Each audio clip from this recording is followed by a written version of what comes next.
I would like to start this morning by just giving a warm round of applause to Mr. Mike Buchanan, who has killed himself making this possible.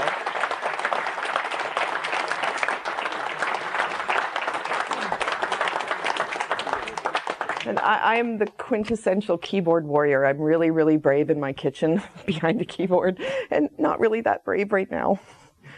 So bear with me while I get my bearings here. I'm going to talk to you today about how feminism infantilizes women. I want to start by saying we don't pick on feminism just because it's a hateful, stupid ideology that's immune to facts and logic.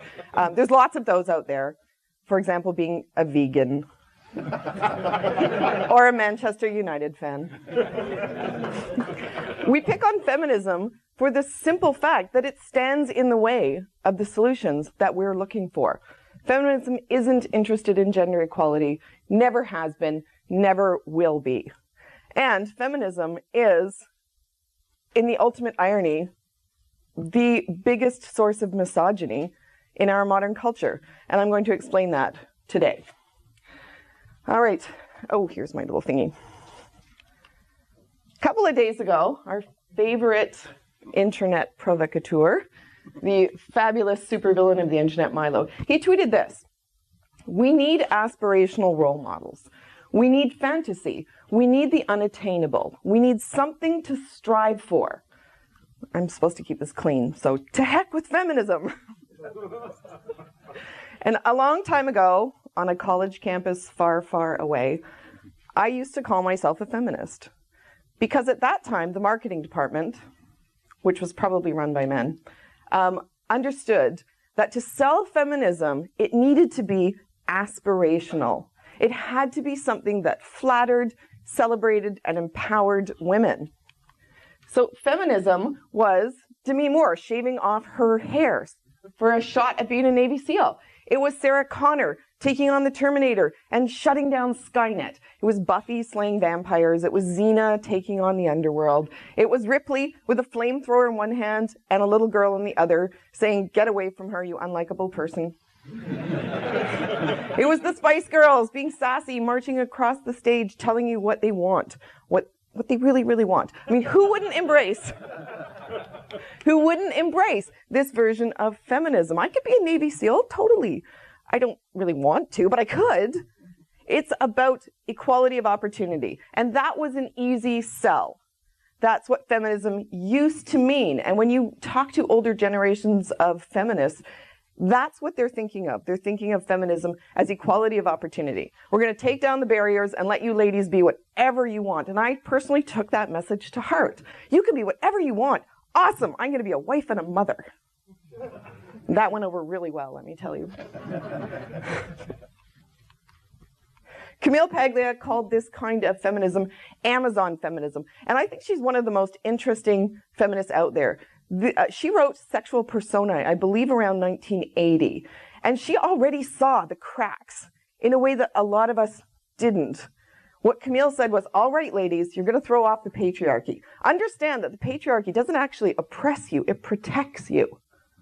This is something that keeps you safe. So if you're going to throw it off, here's what this means. You're going to have to remain vigilant. The world is full of risks.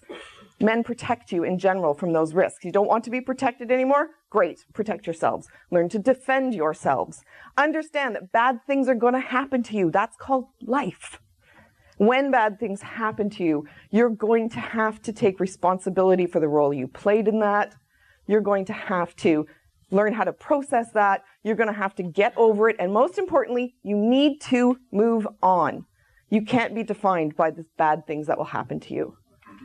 And I think a lot of feminists didn't realize that. They just bought this whole men oppress us, patriarchy is bad, let's get rid of it. They didn't understand what that meant, what they were giving up.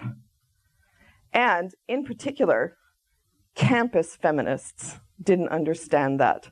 So they just went whole bore, yeah, opportunity feminists. Let's get out there, let's compete with men. See, the thing about opportunity feminism is that men were never the enemy. They were the gold standard. They were the people to compete with. Whatever it is that men do, we're going to do that too, and we're going to do it better than them. In heels. In heels, backwards. Yeah, that's right. Well, let's see how that worked out. Not very well. Modern feminism had to make a spin away from equality of opportunity because it just wasn't working out. Ripley cannot come out of the spacecraft, I'm afraid. Someone chalked Trump on the floor of the cargo bay and she just can't even. She is inside waiting for the trauma counselor to arrive, eating cookies, and we're all gonna die. Here's what happens when you compete with men. The best football team in Australia, the Matildas, played some 15-year-old boys. 7-0. Those weren't even the best 15-year-old boys. That if women are going to compete head-to-head with men on the things that men are good at and men value, we're going to lose. That's just reality. Instead of turning around and saying, okay, wait a minute, maybe we need to reconsider what the gold standard is. Maybe we need to reconsider the terms of the competition. They decided to switch to outcome feminism. I've got the occupational categories up here to show you what I mean when I say feminism is misogyny.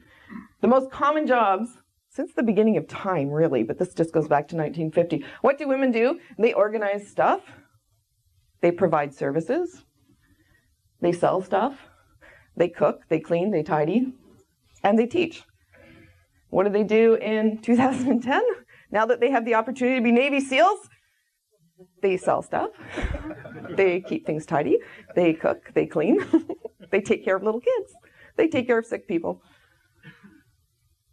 Women are still women. Give women an opportunity to do whatever they want. They don't want to be Navy SEALs. They want to take care of the old, the sick, the young. They want to cook. They want to clean. They want to decorate. They want to keep things organized for the men who are actually doing the work. And feminism hates women for that. Feminism hates the fact that they've thrown every opportunity open to women, and women have said, yeah, no, it's all right. I'm just gonna serve some food here. Maybe I'll work at Starbucks. Clean up the fatbergs. Are you kidding me? No.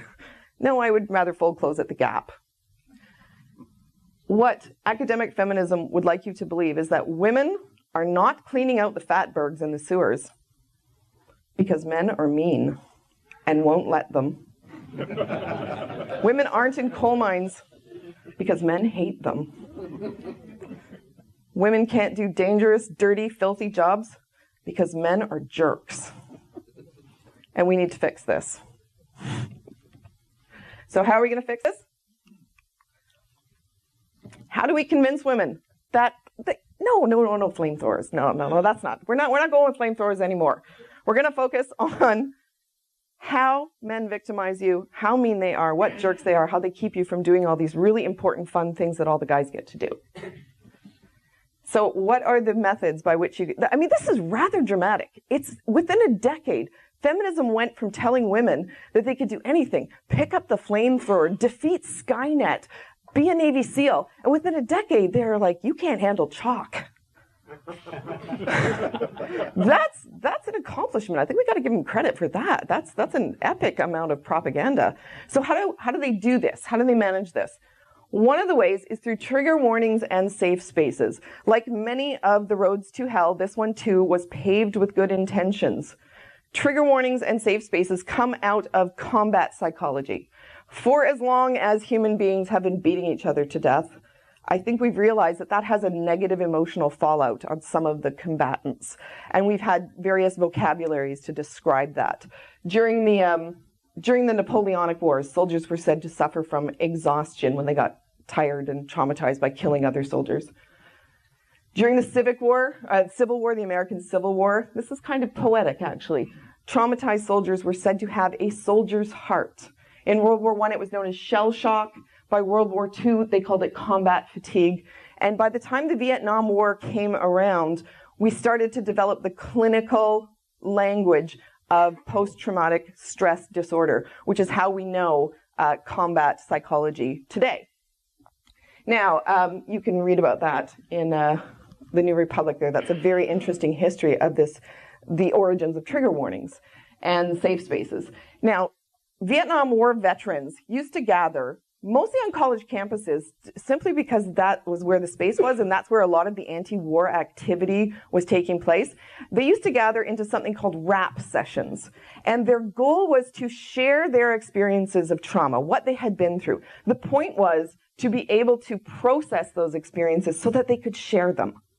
They wanted to be able to talk to other people what they had been through, what their experiences were. They wanted to help the anti-war effort. And whether you agree with that or not, they were actually completely correct in how you process extreme trauma like combat. You share your experiences. Controlled exposure. This is something that we've known about for quite some time. One of the most famous social scientists in this area is Albert Bandura. And he has established, beyond all question, that hiding from or ignoring trauma doesn't work. It simply exacerbates it. What you have to do is do controlled exposure to it. That's how you control it, often in remarkably short periods of time. So the Vietnam combat veterans were absolutely right. Gather together, talk about what you've been through, share your experiences so that you are able to process them and they're not quite so traumatizing. Now, it took the leftists on the academy about 2 seconds to realize that trauma, sharing experiences of trauma, could not only be used to communicate, it could be used to control. So what they have done is simply strip the efficacy out of trigger warnings and safe spaces. The point is no longer to process that trauma. They want you to trauma bond, but they also want you to feel like there's nothing that you can do to overcome that. You are trapped by it forever. It defines you. This is one of the ways that they are able to teach women and their male allies that they are helpless, that they are morally equivalent to children. And almost anything counts as trauma. This is the whole concept of microaggression. So, for example, if you go in the hallway and go to the bathroom, the male symbol appears first, which clearly means this facility likes men more than women. And then when you go through the doors, the women's facility is actually first, because they think we're weak, right? We can't walk to the back. They obviously hate women. So I went to ask the patriarch who runs this place, Catherine, about why the Excel Center hates women, and she just had a lot of internalized misogyny. That conversation that went nowhere. It was terrible. Trigger warnings and safe spaces. They teach women that they're helpless idiots. Yes means yes. This is the sexual standard of consent that is rolling out across North America and is probably going to roll out across the UK very soon too. For a long time, the definition of rape followed English common law, which defined rape as carnal knowledge of a woman forcibly and against her will. Those three things had to be present in order for rape to be considered rape. There had to be penetration, there had to be force, and the woman had to indicate her lack of consent. It was actually kind of startling that it was only in the year 2000 that we started to ask the question, can consent be withdrawn after it has been issued? Traditionally, the answer was no, that once you consented, you are in. You're on the roller coaster, baby. There's no getting off. Once you've said yes, that's it. You don't get to withdraw. The courts then decided, well, that's a bit crazy. All right. So the no means no standard of consent became the legal standard. SB 967, passed in California last year, I believe, was the very first yes means yes standard of legal consent. This changes sexual consent so that affirmative consent means affirmative, conscious, and voluntary agreement to engage in sexual activity. Lack of protest or resistance does not mean consent, nor does silence mean consent. Okay, I want to focus on how these two concepts treat women as children. There's so much to talk about with consent laws, but I want to talk about how this particularly infantilizes women. There's a long tradition in the West of veering between two different paradigms of sexuality for women, commonly referred to as the virgin and the whore. So at some points in our history, we have thought of women as being fundamentally whores, that they are just sexually rapacious beasts, and if there were no controls on women, women would just run around and hump everything they could find. And men are sort of dispassionate and rational about this, and they need to control women's sexuality. This is the attitude that informed the Salem witch trials, when you can read about it in Nathaniel Hawthorne's The Scarlet Letter. We veered back and forth between that idea and then flipping it, which is, you'll probably recognize this from one of the speeches yesterday, that we currently live in the opposite idea, that women are virginal. Men are the sexually rapacious beasts, and if there's no controls, they'll just run around and hump everything they can find. And women are sort of dispassionate and asexual. No means no was a sort of sane bridge between those two ideas, that both men and women are considered fully human, fully human adults, including sexuality, that women are capable of experiencing sexual desire, of pursuing sexual experience, of enjoying it, and of consenting or not consenting to that. That the default setting, when you look at women or men, is that they are sexual beings. If they're not interested in having sex with you, they'll let you know. It doesn't necessarily have to be verbal. If someone punches you in the throat, that's a good indication they're not interested. Yes means yes flips that. Think about what yes means yes assumes. The default setting is that women are virginal, that they're simply blushing maidens, that they don't have sexual desire. It denies the full humanity of women. Now, in reality, these laws are gender neutral, and the first woman has been expelled from college under yes means yes consent laws, and more women are going to have their lives destroyed. It's really tough for me to feel any sympathy for them, since they're the ones who wrote the fucking laws, and there's lots of guys, sorry Mike, there's lots of guys who've had their lives destroyed by these laws. So I'm not feeling a huge amount of sympathy that it's now catching women. But the default setting under yes means yes is that women have no sexual desire. This is exactly what Occidental College found in the first test case of SB 967. John and Jane Doe both went out. They both consumed a fairly large amount of alcohol. Jane texted her friend that she wasn't coming home. She texted another friend that she needed birth control. Could she borrow a condom? Not borrow, like nobody wants that back. Could she just have one, please? There were multiple witnesses that saw enthusiastic consent between both parties. But when she woke up, she's like, wow, that was a lot of tequila, and what have I done? Someone has got to be to blame here, and it's not me. And the courts agreed with her, the kangaroo court in the college, of course. They agreed that John should have known, despite the fact that he was also drunk, he should have known that her default setting was virgin. Obviously, she's not going to have random sex with someone just because she had tequila. You should have known her default setting was that she doesn't have sexual desire, that all of this is just coming from alcohol consumption. His consumption doesn't matter. This denies the full humanity of women. It denies that women are adults, and it makes men responsible for women's sexuality. And this is coming from feminism. This is absolute madness, and it's going to start destroying more and more women. Yes means yes as a sexual standard of consent deeply infantilizes and denies the full humanity of women. Uh-oh. What happened? Oh, okay. Let's talk about domestic violence and the Duluth model. Again, lots of things to talk about here. I want to focus on the fact that the Duluth model assumes that the root cause of domestic violence is patriarchy. The root cause of men hitting women is that patriarchy requires men to use violence to keep women in line. So, of course, drugs, alcohol, not having a job, poverty, none of those things play any impact. Lack of conflict management, growing up in a poor household, none of those things matter about domestic violence. This is about men using violence to express their domination of women. Two things that I think really throw a wrench in this. There's lots of things that throw a wrench, but these are some big ones. Deborah Capaldi, this is a great study. She's looking at a systematic review of risk factors for intimate partner violence. What's the best thing that predicts whether or not you're going to get punched in the face in the kitchen? The best predictor is whether or not there are two women present. Lesbian households have the highest rates of domestic violence of all partnerships. You put two women together, those bitches just go at each other. And nobody's surprised by this, right? What's the next biggest predictor?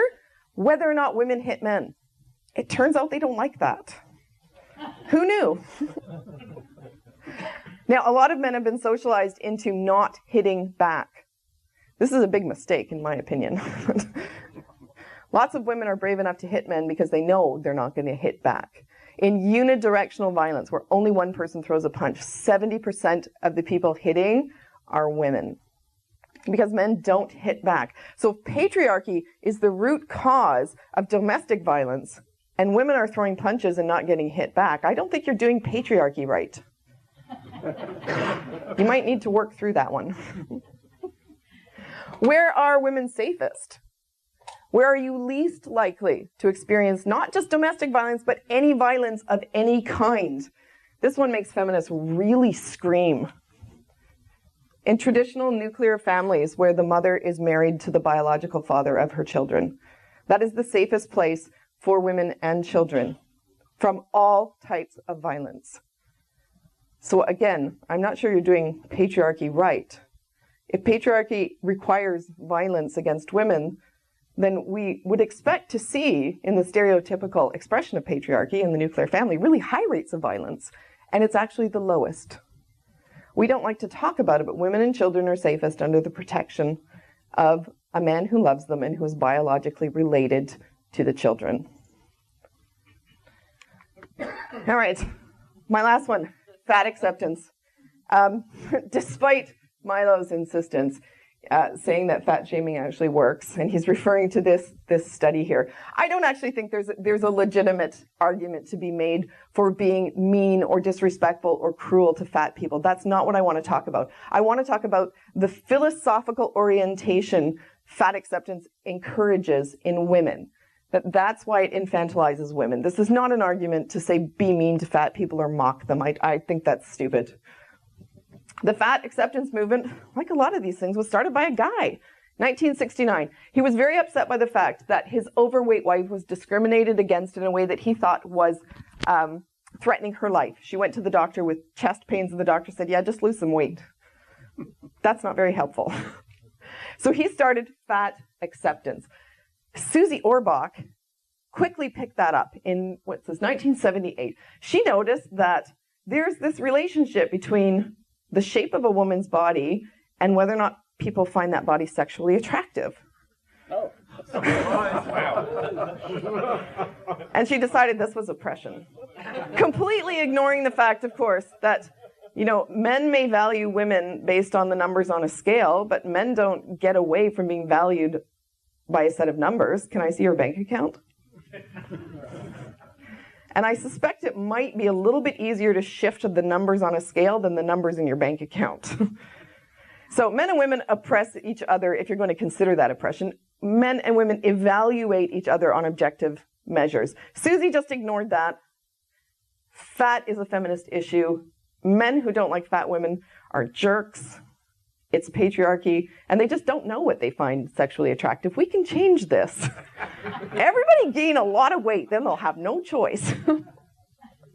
And, okay, if you actually want to look at the strength with which people look at body image and evaluate body image, this study here by Legenbauer is quite interesting. Amongst lesbian partners, the emphasis that they put on body weight is almost nothing. They don't care. So the stereotype about lesbians being fat and hairy is actually true. There's generally some truth to all stereotypes. Heterosexual women, they have a slight preference for a low body weight, but again, the size of your wallet can reduce a lot of that anxiety. Doesn't really matter. Heterosexual men, they have a preference for more slender women, but it's not a deal breaker. There's other things that matter. Gay men, total deal breaker. These guys are brutal. They have extremely exacting physical standards. So, academic feminists took this study and said, well, look at this. I mean, women don't really care too much about body weight. I mean, when we're in relationships with each other, we're so morally superior, we don't care if you weigh 300 pounds. This is obviously patriarchy.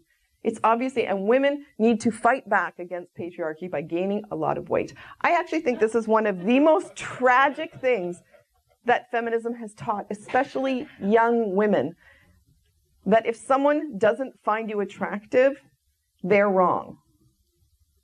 They are the ones with the problem, that you should be able to do whatever you want, and the other person's needs or preferences don't matter at all.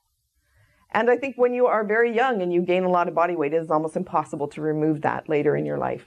And that's very tragic. They're setting these young women up for terrible disappointment. And I think we all see that in Trigglypuff, for example. What fat acceptance embraces is solipsism. It's the philosophical idea that the only person that you know exists for sure is yourself. That's a very, very childish philosophy. It's summed up by, I think, therefore I am, which is more accurately translated as, I can tell that I'm thinking, so I know I exist. I can't tell if you're thinking.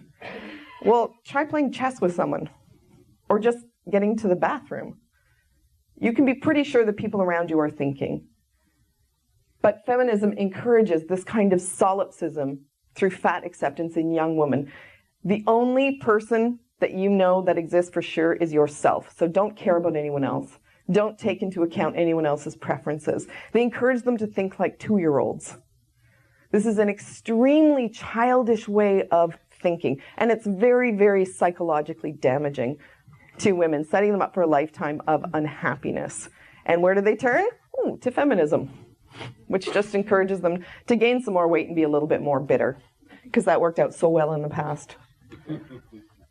So opportunity feminism, that feminism of flamethrowers, it says, be what you want, and we're going to take the barriers out of the way. And outcome feminism says, okay, never mind. Be what we want you to be. And if you can't be those things, find a man to blame because it's his fault. He's probably wearing a shirt, and that's why you didn't take physics. There is an Ellie Prizeman shirt here. This is why I'm not in physics, right there. He's sitting there. That's why I didn't land a rocket today, and I'm here. Modern campus feminism, this outcome feminist says, do not be strong. Do not be courageous. Do not be resilient. Don't be capable. Don't be satisfied. Don't be determined. Don't be discouraged. Okay? You can't, those are all the wrong things. What you have to be is weak. Be afraid. Be incapable, fragile, hesitant. Feminism hates women who behave like women. Feminism hates women who embrace femininity. Feminism is cancer, and we are the cure.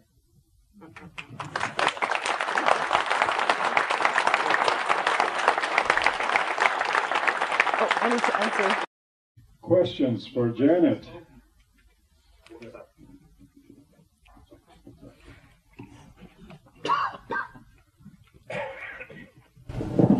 This is not so much necessarily a question, more an observation from my sort of personal experience. For those who don't know, that I'm a university lecturer in Cardiff, so I've got lots of experience at the university media over quite a number of years.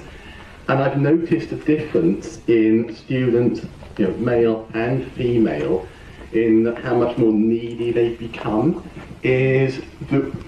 I think it's part of the sort of treating them as consumers now that they're paying a substantial amount of money here, as they always did in the UK, the US and Canada, where we need to try and sort of look after their emotional needs, personal tutors, which is fine up to a point.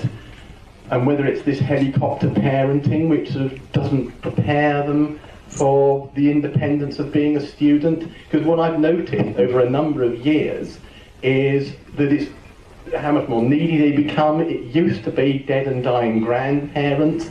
Now it's switched to anxiety, mental health issues, and really that maybe the safe spaces and trigger warnings are all part of that, as well as anything sort of to do with feminism. So it's not just feminism, it's just a part of a sort of bigger narrative, the way we treat students, and frankly infantilize all students as children. We don't give them their independence, so that when we try and do it at university when they're 18, 19, the poor little darlings half the time can't cope, and we've got to find other ways of actually trying to sort of protect them from life, basically, in reality.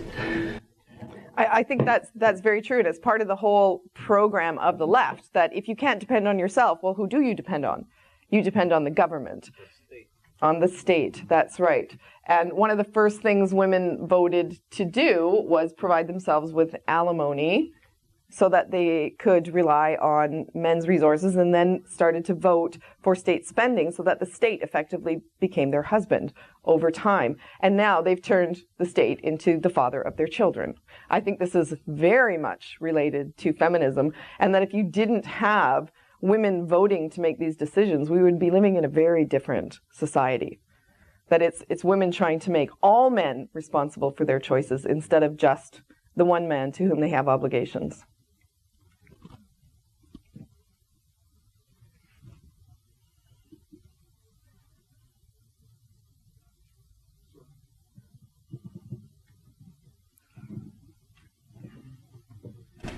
Just a quick follow-on to what this man said. It's not just helicopter parenting. The state is actually forcing parents into a more protective role. I don't know if you've heard about free-range parenting. Parents letting their children walk to the park by themselves. They can go to jail for this. And so you can't just blame the parents. We've institutionalized this. Yeah, I think we're pretty far down a road that started in the 1970s with women's so-called liberation. Liberation from what? Yeah, liberation from the protection of men. They've made the world more dangerous. So in a way, it's kind of a rational reaction. We're going to remove men from our families and our children. That makes the world more dangerous. Now we have to be more protective. Well, you could have avoided that by not removing the men. So I understand what you're saying, and I do practice free-range parenting, but I happen to live in a part of the world where that's still considered pretty normal. It's all right for my 7-year-old to walk to school. That's very normal. But if I was trying to do that in a city in the U.S., yeah, I would literally be arrested for letting my 7-year-old walk to school with her 10-year-old brother. I would get arrested. The children would be taken into care. That's insane, but that is the reality. James. Hi. Would you say, I think you probably would agree anyway, that feminism is a pathology in that it makes women who adopt that strategy extremely self-centered? And would you say from that we're creating a generation of sociopaths? Wow.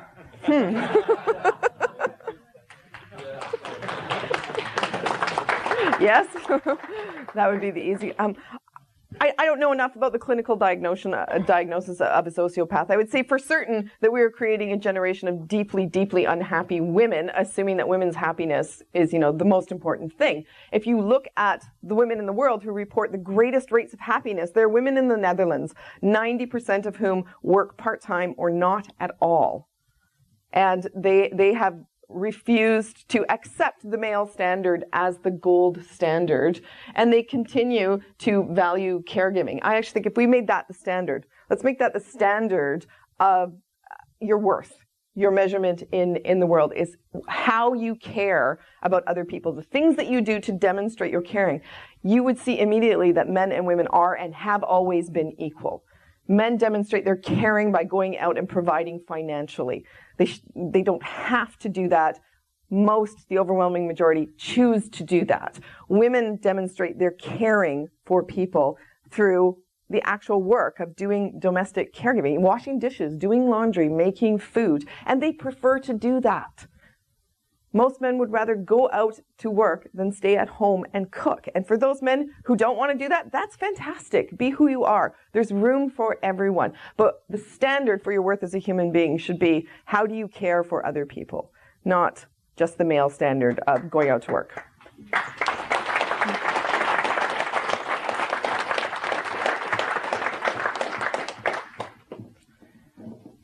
I just have a question. I always come back to the scientific investigation of all issues, and I think we succumb to the feelings and the emotional response. Is there any research around that you're aware of where you've actually looked at the influence of education in a feminist agenda sort of way as the effect on the emotional well-being of the students that have been subject to that education? So, the exaggeration of the fear, that sort of stuff, and where that results in the emotional well-being of, I shouldn't say the victim, but the indoctrinee. I think maybe by proxy, a really good thing to look at would be the Atlantic's exploration of the drugging of the American boy, because that really talks about the feminization of primary schooling, which used to contain a lot of men. There used to be a lot of male teachers. And interestingly enough, my children go to a Christian school, even though I am an atheist. And that Christian school has half of the primary teachers are men, on the grounds that they represent the word of the loving authority of God, that they are walking examples of Christian masculinity. And so my children go to a school with tons and tons of primary teachers, and that makes such a huge difference in the tolerance for typical male behavior. You have a school that has almost all female teachers. I guarantee you're going to see a ton of drugging of boys and a few girls, simply for being boys or girls. I think if you have to drug your child just to go to school, that says a lot about their well-being, and perhaps they're not doing okay. So that would be the research I would point you to. Look at the drugging of the American boy. It's Esquire, sorry, not The Atlantic. How have academic feminists taken to what you have to say? What have been as an academic person myself, I can only imagine, but I'm sure you've had some real experiences with this, and I'm wondering what they've been like. Please die. Is generally what they say to me, the polite ones. No, they're not willing to engage in the debate at all. As far as they're concerned, there is no debate. That patriarchy is a fact, like gravity. It holds women down. There's no debate to be had at all with academic feminists. Of course, we do have a brilliant exception to that here with us, Dr. Janice Fiamengo.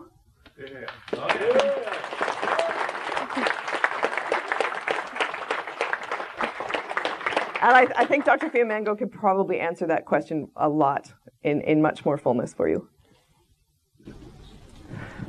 Do you think there's a good way of convincing, this sort of millennial generation, to sort of see things from the perspective where, we're seeing things from here at this conference, or are they a lost cause, this generation? I think leaving the European Union might be a good thing. Yeah, you know what? They need to undergo a little bit of actual hardship, not just I don't have enough money for a latte today. There's nothing, where I live in Canada, I can wear this shirt, for example, and get absolutely no negative feedback about it at all. In fact, I get lots of positive feedback. It's because I live in a harsh climate. It's very, very difficult to convince women that they are oppressed when they're in the kitchen making coffee and frying bacon while their husband is outside in minus 40 chipping an inch of ice off the car and shoveling the driveway. It's hard to convince me that I'm the oppressed one. It's very difficult in harsh climates. Our manufacturing base took a huge hit. There are a lot of families that survive on wild protein. They hunt for their food. And hunting is a lot more pleasant when you have a man to actually do it. It's easier too. So I think any little bit of hardship will teach women the value of men.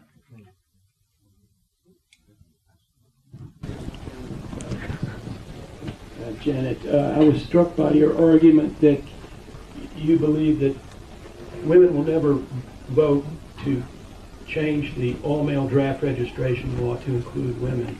I was surprised by that. I just assumed before I heard it that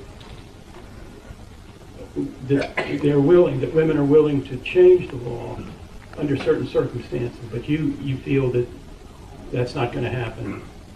Could you just elaborate a little bit on that? Yeah, it's not going to happen, and that's borne out in the U.S. repeatedly by feminist commenters and just regular commenters in the news everywhere. For how many years has the U.S. draft been in effect? Nobody cared. Men are drafted. Whatever. Who cares? Yeah, so what? We're going to draft women. Just end the draft. That is unconscionable. See, when it applied only to men, nobody cared. Whatever. Let them go die. But now that there's a possibility that women might be drafted, oh, all of a sudden it's a huge moral issue that needs immediate attention. That right there is the heart of women. It's what we do, unfortunately.